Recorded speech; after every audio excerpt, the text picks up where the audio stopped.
Hi, my friends. Welcome to Inside the Minds of Authors. I'm DC Gomez, your host, and also an indie author. I'm thrilled you're joining me today for another fun interview with a passionate author. We're going to kick off this show with an exciting reading, so let's get started. Hi, everybody. I am author Stewart. Just a little bit about myself. I write contemporary romance and romantic suspense. I have 3 series out. My Choice series, which is a family saga that spans generations. My second series is the Waiting Game series, and it actually is a prequel to my Choice series. And then I have my third series out is my Laguna Beach Cop series. I am also a wife and a mother. I've been married for almost 37 years. My son is 31 and he's an art teacher. And I am also a full-time high school English teacher. So that's just a little bit about me. I want to share with you the first book in my Laguna Beach Cop series, Fighting for Brielle. Basically, I'm just going to start by reading from chapter 1 because this sets the stage for what is going to happen. Just a little bit of background. My hero is a former Navy SEAL whose team was ambushed in Afghanistan. He is the only survivor. And of course, he's carrying around a lot of survivor guilt. He's sent back home to the States to recuperate. This is the result of what happened. He is forced to retire, but there's a reason why that is happening. Here we go. Justice McQuaid stared at the 3D image of his brain, unable to make sense of it. Before the ambush, before his SEAL teams perished, his brain functioned like a microprocessor, absorbing data, analyzing it, and spitting it out at lightning speed in order to solve problems and plan rescue missions. Now, he could barely follow the conversation with his neurosurgeon. Or maybe he didn't want to. Honestly, the brain injury was only one of his problems. Another was the embedded shrapnel in his spine, making it impossible for him to walk. He recalled feeling as if he'd been stung by 100 deadly desert scorpions. That pain, however, paled in comparison to losing his team, guys he'd known for the past 7 years. He jerked his attention back to his neurosurgeon, swallowing the hot bile rising in his throat. When the swelling decreases, some of the symptoms you're experiencing, such as memory loss and the inability to verbally express complex thoughts, should become less severe and hopefully dissipate altogether. In the meantime, Dr. Nolan broke off as Justice interrupted him. In the meantime, Justice, his father, Rear Admiral Franklin McQuaid, cut in smoothly. Yeah, well, at least I haven't forgotten how to curse, he muttered. Sorry, Doc, you were saying? We'll map your progress and see how it goes. Justice nodded at the doctor sitting at the conference table. Next up? Another doctor rose to his feet and pulled up Justice's spinal images. The surgery to remove the shrapnel was a success. You're not going to have any permanent damage. Unlike my brain. Wonderful. Does that mean I'll be able to walk again? Yes, with time and intense physical therapy. Hot damn. He slapped the arm of the wheelchair. That earned him a stern warning look from his father. I'll put in an order for physical therapy to begin immediately. The doctor directed his remark toward Rear Admiral McQuaid, which annoyed the hell out of Justice. It was just like his father to make his recovery another one of his missions. Hey, shouldn't you be talking to me? Justice demanded. After all, I am a ranking officer in the SEALs, lieutenant commander if my memory serves me correctly. That rolled off your tongue without any difficulty at all, Franklin noted with a wry tone. Fed up with this counseling session his father assembled, Justice unlocked his wheelchair. I'm done here, he declared. But Lieutenant Commander, the surgeon who'd operated on his back, protested. I said I'm done. As he wheeled himself toward the door, he heard his father say quietly, let him go. Alone in his private room at Walter Reed Hospital, a scream rose in Justice's throat. He couldn't believe he and his team had been ambushed as they conducted a peace mission in Afghanistan. More to the point, he couldn't believe he'd survived. He should have died along with his men. But somehow he'd been thrown free of the Humvee as it exploded. He supposed this was God's way of playing a joke on him, to deprive him of his team and his skills, the two things that mattered most to him. Now what? Several hours later, 2 rear admirals flanking his father entered his room. He saluted them and waited for his world to explode again. Rear Admiral Simpson gazed with sorrow at him as he officially intoned, "The Navy thanks you for your faithful service, Lieutenant Commander McQuaid." He handed him an envelope. As of today, the 23rd of March, you're retired with full pension and benefits. No, this couldn't be happening. He tossed the envelope aside as hot tears stung his eyes. Rear Admiral Simpson left with his companion, his duty done, and Justice glared at his father. Just don't stand there. Do something to stop this. Please, the Navy is all I have. And then his speech became garbled as the pressure in his brain increased with his anger and frustration. Furious and helpless, he cried unabashedly in his father's arms. The terrible moment went from bad to worse when Justice started seizing. Franklin yelled for help and stood by impotent as well-trained nurses rushed to his son's aid. He stayed with Justice through the night, sleeping on the hard couch in the hospital room and offering soothing words of comfort during his nightmares.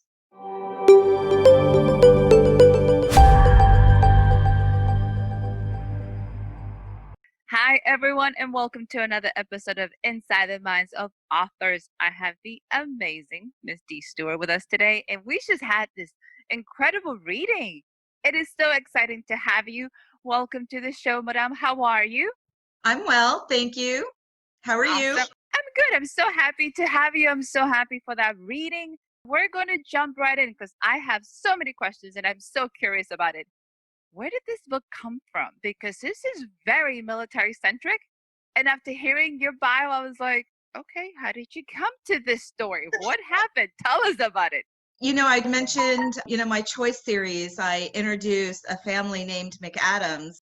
Cameron McAdams is a former U.S. attorney for the Department of Justice, and his daughter, my heroine, Brielle, is a sergeant in the LAPD, and she's training for SWAT. And I had to come up with a hero who was worthy of her and worthy of being part of the McAdams family. So I came up with Justice McQuaid. This is not quite a military romance, even though my hero is former military. It's really romantic suspense in the sense that when Justice, now that he's been retired, he is going to be sent to Laguna Beach in California to help stop something mysterious going on out there. He just popped into my head. I had my heroine already, and I'm thinking, okay, well, I need somebody who can be her equal and somebody for him that can be his equal as well. So that's where he came from. I didn't know there was a difference in the suspense categories and so many subgenres. So can you tell us a little bit about that? Sure. When you're writing contemporary romance, the focus is specifically on just the romance. Typically, it's the journey that the hero and the heroine take together. There's got to be some type of conflict, whether it's internal or external, and there's always going to be a happily ever after at the end. And there may or may not be any danger or threats in a typical romance. My first 3 books in the Choice series are strictly contemporary romance. It's a journey of vulnerability, making the right choice, and deciding that love is the only choice that matters in the end. And then in my last 2 books in that series, I branched into a little more of the romantic suspense. So when you're talking about romantic suspense, you have a hero and a heroine who is working together. Somebody's in danger. Either he's in danger or she's in danger. Typically, it's the female who's in danger, and the hero is somebody who is either assigned to protect her or somebody she meets along the way who decides that it's his duty to keep her safe. In Brielle and Justice's case, in fighting for Brielle, Justice and Brielle meet on Laguna Beach. He finds an HK-416 hidden in the rocks, and she finds a box of ammo. They come together to work on whatever is happening in Laguna Beach. That's the difference between contemporary romance and romantic suspense. What made you decide to branch out? It naturally evolved. When I got to book 4 in my Choice series, it was supposed to be just a contemporary romance. But then, you know how sometimes your characters just speak to you and they tell you, I'm not who you think I am? In book 4, I introduced who I thought was going to be a good guy into my heroine's life. He ended up being a bad guy who courts her and marries her for her $10 million trust fund. He ends up planning to murder her, while my real hero, she marries my real hero in a drunken Las Vegas wedding. He abandons her the next morning, but she's pregnant. But he goes off and lives his life with flashes of what happened in Las Vegas, but she moves on with my bad guy. Shortly after, she marries the bad guy and makes him the beneficiary of her trust fund. That's when he plots to kill her. And then that brings her and my hero back together again because the bad guy gets shot by an undercover FBI agent who had been hired to kill her, by the way. So there's like this twist in there, which is one of the things that I like about writing romantic suspense is you can throw in those twists that the audience isn't expecting. So it happened naturally through characters. I love the fact that you listen to them because, yes, you're right. Every once in a while, your character was just take over, and you're like, wait, this is not the book we were writing. What happened? How did we got here? Yeah. I like that you just went with it. Did you have to fight with the characters, or were you naturally going, okay, I guess we're going to do it? How did that work? No, I did not fight with them. I actually remember calling a dear colleague and friend of mine. She's author MJ Nightingale, and we've taught together for well over 20 years. And I remember being so excited when I decided to make my good guy the bad guy, and my bad guy, who was hired to kill my heroine, an undercover FBI agent, that I picked up the phone and I called her and I said, "You're not going to believe this. I just came up with this incredible twist to my entire story." She said, "Go with it." So it's exciting when that happens. But no, I tend not to fight with my characters when they take me on a path I haven't planned. I officially admire you because I tend to fight them the whole way. I go in, where are we going? Why are we doing this? This is not the plan. Can you come back? I never win, but it makes me feel better that we have an argument the whole time. I'm like, Yeah. can we back up? You write contemporary romance. Can you tell us about your readers? How do they respond? And what is it about that readership that makes you keep writing? Readers of romance, they are wonderful audience. I mean, there's no other way to say it. They are fans for life when they start, because I became a fan for life of romance. I had been reading like the Harlequin type romances when I was a teenager. My sophomore year of high school, a friend gave me Kathleen Woodowiss's Flame in the Flower. From then on, I've been a fan. As I've grown up, I read other genres. I love YA, dystopian fiction. I read everything. As far as romance is concerned, I decided when I was a junior in high school that I was going to sit down and I was going to write my first romance. And I did. I finished it. I wrote one my senior year. And then I went off to college, and it took me pretty much all through college to write my third manuscript. You know, in the back of your mind, you always think, well, I'm going to try and get these published someday. That's always in the back of your mind. But at that particular time, I was still just writing for myself, practicing the craft. I love readers who tell me, wow, you made me cry.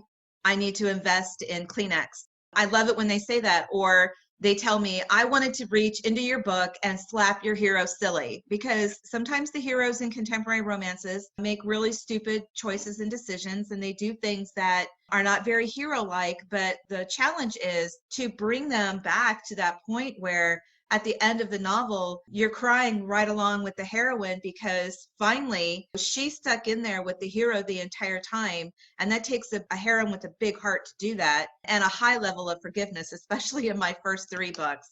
I love it when they tell me, you made me cry, or you made me want to slap that guy, or, you know, I can't believe you did that, or what a twist. That's what keeps me writing. It's because you get reactions like that. If I can make just one person happy with one of my romances, then I feel like I've accomplished what I've set out to do. That is a beautiful goal and so powerful. Do you believe in happy endings in your books?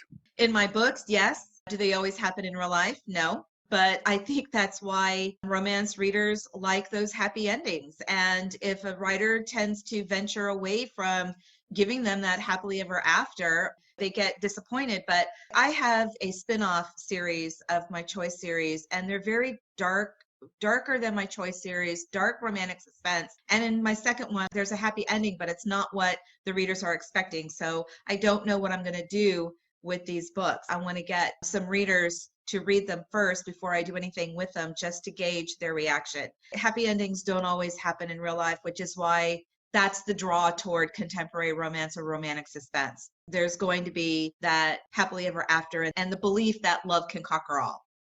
That is one powerful theme, and I love that you bring it together. I've been to several conventions, and one of the things I have heard before is like, yeah, I don't have a happy ending. I was like, I don't know if I want a romance that doesn't have a happy ending. I don't know if I want to read that.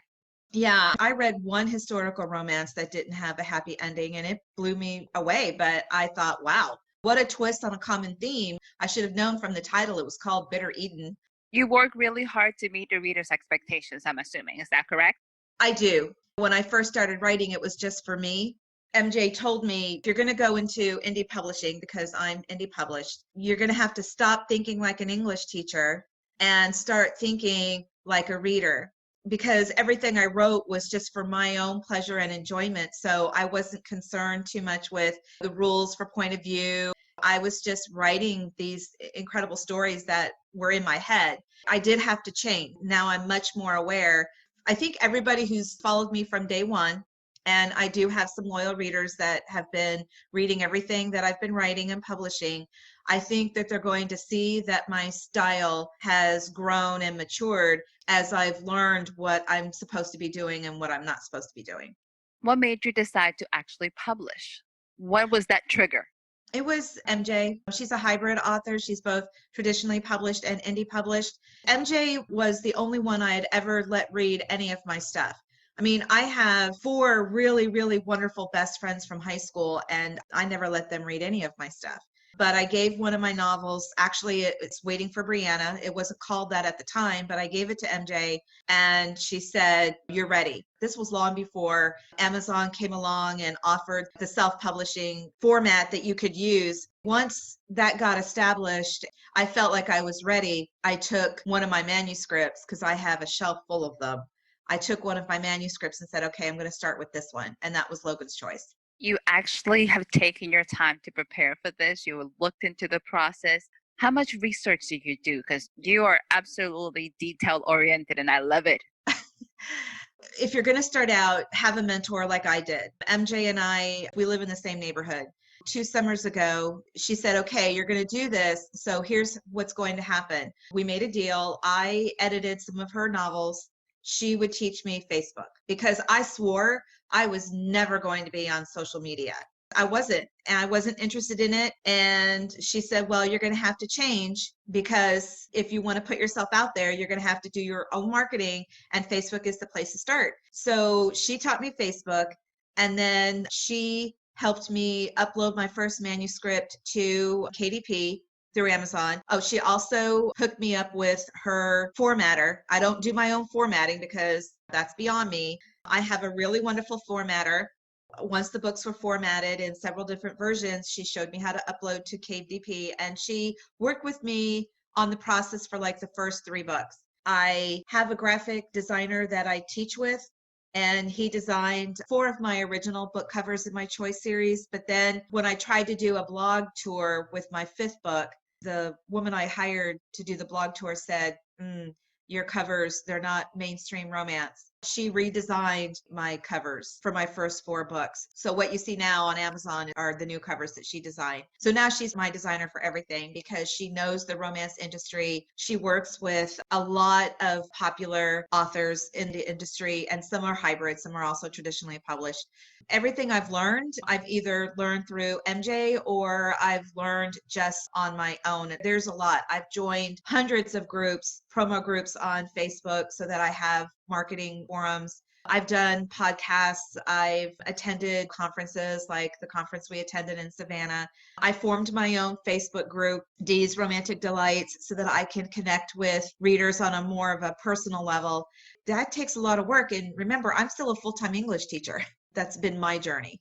You have 2 full-time jobs right now, because the business as of being an author is what most people don't understand how much time consuming it can be. Oh, it is. When I go back to work on Monday, my writing time is going to be reduced by more than 8 hours, where I have this whole block of time where I can stay up late and I can write in the morning and I can write during the day. I'm going to be at school until 3 o'clock in the afternoon. I'm going to come home. My writing time will be reduced quite dramatically, plus your marketing time and just reading for enjoyment. The time that I used to spend just reading for enjoyment, I'm spending on Facebook, or I'm promoting my novels. So it's definitely full time, and understanding the business side of it is something else.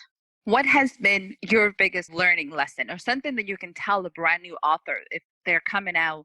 What is their biggest lessons that they should be prepared for? I think they need to be prepared for a journey that may not get them the instant success that they might be counting on. I think that, like everything else in life, it's a process, and they have to be true to their own voice. Biggest lesson: hire a professional editor. Professional editors are expensive, but it will be worth it in the long run, especially if you're indie publishing, because you don't want to publish a book that is riddled with typographical errors and grammatical errors. Not to mention the fact you need somebody that can discuss plot with you. So my advice would be to find your critique partner, someone that you can brainstorm with, someone that you can share your chapters with, who is going to give you feedback before you put it out there. So that's the biggest lesson. First, find your voice, write in the genre that you know that you're comfortable with before you branch out to other genres. Hire an editor and find either a writing group or a single critique partner and brainstorm partner, because I think those things are invaluable. This is a really good advice and something that sometimes we kind of forget. I like the one that you said. It might not bring you the immediate success you're looking for, but it's a very rewarding career. Yes. I love it. So we're going to switch a little gears, just a little bit, just to Okay. learn a little bit more about you. So you Okay. are an English teacher. You're involved in this. This is part of your life. Who is your favorite author, if you have one? I have a lot of favorite authors, but I would have to say that at the top of my list, in a genre, by the way, that's not romance, is Dean Koontz. I don't know if you've ever heard of him or not. I have. He's been around for a while, but I only discovered him in the early 2000s. I have twin nephews, and they always gave me a book for Christmas. And one Christmas, they gave me a copy of Dean Koontz's From the Corner of His Eye. And I looked at it and I thanked them and I put it on my coffee table, and I really had no intention of reading it. I got bored. I'm like, okay, so I'm going to pick this book up and I'm going to read it. And I fell in love with his writing style, with his plots, his characters. And then I went on a quest, because by this point, Amazon was really a place to go when you wanted to buy books. And I went on Amazon and I started buying all of his novels. Every time he publishes a new one, I pick it up immediately. He is still such a wonderful writer in terms of characters and plots, and I don't know, I just love him. And then I have the old school historical romance writers from the 70s and 80s and 90s that I still absolutely love, even though some of them have passed on and some of them who are still alive are not writing anymore. Dean Koontz is at the top of my list, followed by Philippa Gregory, Ruth Ware. I discovered her works. I like your diversity in your books and the fact that you're open to other genres, and that's really exciting. Yeah. Do you have a book that has motivated you? No, not really, but I absolutely adore Shakespeare and everything Shakespeare. So, Hamlet is my go-to play. I can pretty much almost recite the whole thing. As far as novels are concerned, I have to go back to The Flame and the Flower, because I think that novel changed my life and opened my eyes to a world of possibilities. So that one, oh, and Little Women. Little Women, the classic novel, which I think every young woman should read, is also one of the novels that changed my life. You have a really good, diverse combination of books. It's kind of like when you go back to school, do your students know you're a published author? Is this something they know about? Or is this something you don't talk about in school? How does that work? Yes, they know that I'm published, but some of my students are still only sophomores in high school. I don't tell them to go buy my books or anything. I have some of my seniors are now friends with me on Facebook, but I don't make friends with my students on Facebook until long after they graduate. A few of them have bought Logan's Choice and have read it. I told my principal as well when I started this. I told her, I said, look, I'm branching out and I'm going to start publishing contemporary romances, and I just want to give you the heads up. She was like, go for it, no problem. I felt like I wanted her to know just in case something came up, but it hasn't even been an issue. Even some of the young men are saying, ooh, I want to read your stuff. And I'm like, no, no, you're not reading any of my novels. I like the conversations you're having with your school because it's very important. A lot of the times we do have these careers changes, and I have met some authors that haven't told anybody. Like nobody in their circles knows and they prefer it that way. Yeah. While others have no issues telling their whole community. Tell us, madam, what are you working on now? Oh, I am working on an exciting novel. I am so happy with this one. It's book 3 in my Waiting Game series. It's called Waiting for Addie, but it's subtitled Gabriel's Temptation. I'm actually publishing this in Samantha Cole's world. She is a romantic suspense author. She has opened up to writers to take some of her characters and give them their own stories or include them in ours. So I'm taking one of her characters from one of her books, and he is going to be my hero's best friend from Tampa, Florida. That's nice because that opens up an audience that I might not reach otherwise. Waiting for Addie. The difference with this book is that my hero and my heroine, FBI agent Bobby Hogan, and my heroine, who's about a former ballerina for the Royal Ballet, Addie Richardson, they're already together. They met in book 2 of my series. You could read this by itself, but I mean, if you really want to understand Hogan and Addie, you have to go back and read Waiting for Jamie, which is her sister's story. Anyway, they meet. So when the book opens, Hogan is stumbling around trying to find the best way to propose to Addie. I wrote this funny and romantic proposal scene, which goes awry, as it should, because that kind of characterizes their fun relationship. So they're already together. The problem is the villain from book 2, Dominic Grimaldi, he's in prison, but his wife, Francesca, wants to get revenge. She knows that she can't touch my hero and my heroine from book 2, but Hogan and Addie are vulnerable. She has a brother, Gabriel. They're Italian, and they share this blood bond honor thing that they developed from the moment that they were kids and realized that their father did not marry their mother, which caused them to suffer the stigma of not having a quote real family. She recruits him to be part of her plot to get revenge. Now, he is a successful producer in Hollywood. He owns multi-businesses. He's a multimillionaire. This is where characters talk to you, right? Because when I started to write Gabriel, he was definitely going to be the bad guy. And then he started talking to me and he's like, yes, I have this inner demon and I am capable of murder, but I really am a good guy and I want to remain a good guy. I'm just caught in the middle of my sister's plot for revenge. Francesca then becomes the villainess. Oh, she does some terrible things to get Gabriel to do what she wants. She's trying to frame him for money laundering. She's trying to set him up for murder. This is her brother, right? Yes, yes. He says to somebody that he's really close to, I'm going to have to kill my own sister. And then he wonders if he's able to do it at the last minute. But in the meantime, Hogan has done some deep diving into Gabriel. He knows what Francesca is up to. So poor Gabriel is caught in the middle between Hogan and Addie manipulating him, but also his sister manipulating him. And I'm right at the point now where all 3 forces are coming together to create this explosive conclusion. And there's a twist coming at the end that I am keeping totally a secret. I haven't even told my closest friends about it, Emily Gray. She and I have been doing a lot of brainstorming. I haven't even told her.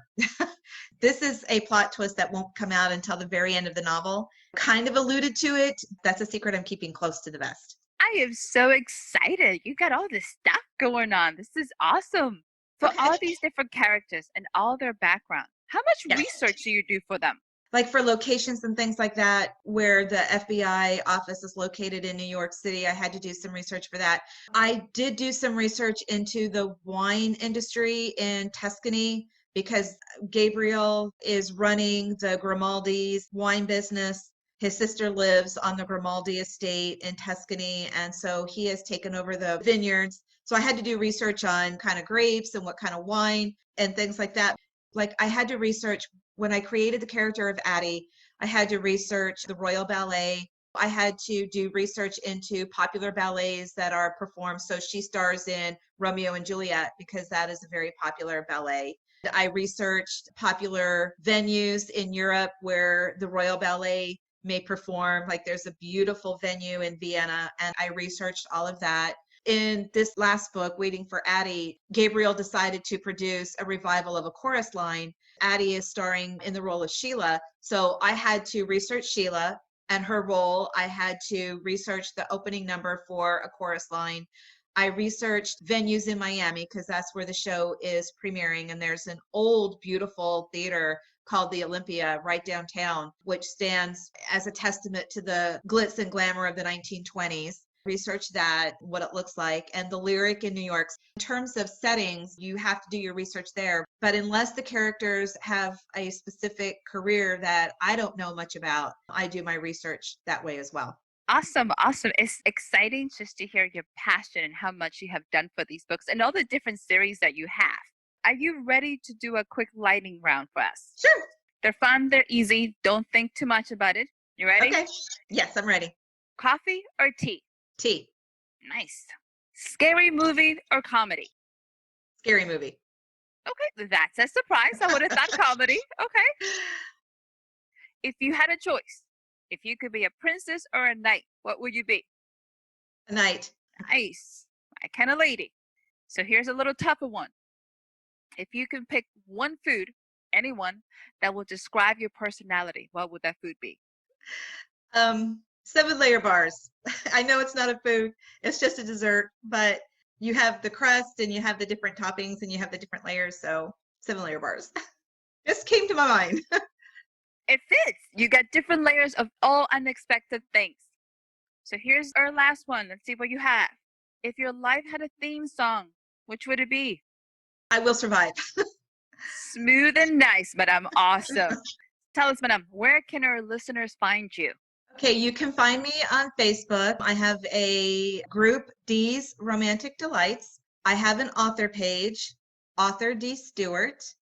I also have a personal page, D. Stewart, so you can send me a friend request. I am on Instagram at D. Stewart Books.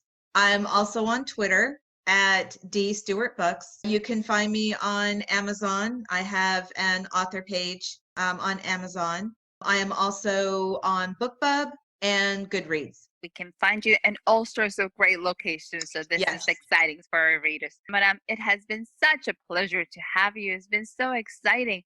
Any last comments you have for us?